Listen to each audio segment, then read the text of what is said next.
Emergency management authorities in Oman say at least one person is missing, and many have been rescued after flash floods hit several of the country's governorates.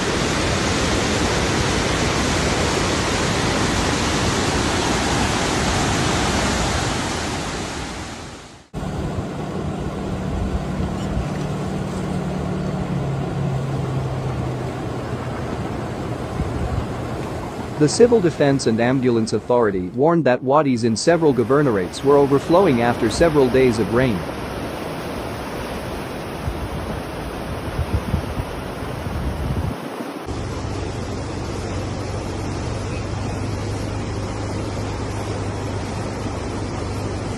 From 5 to 7 July 2022, Rustaq Wilayat in the southern province of Al-Batina received more than 90 millimeters of rain in 48 hours.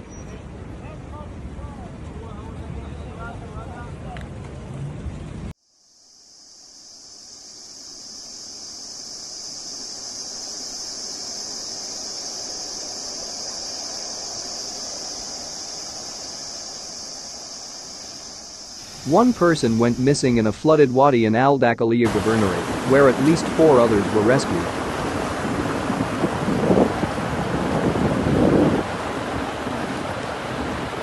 A road collapsed due to an overflowing wadi in Rustaq Wilayat, Al-Batina Province, south.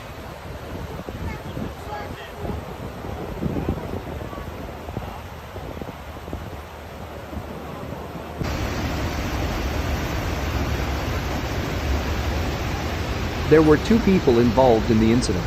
The police used a helicopter to take them to the hospital.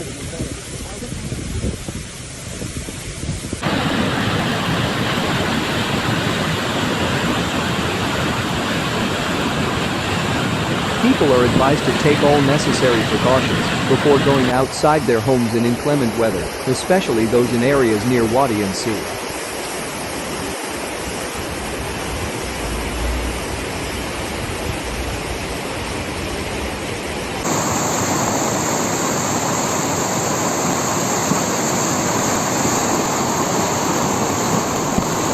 The CDAA has also compiled a list of recommendations for people to avoid heavy rains and flash floods.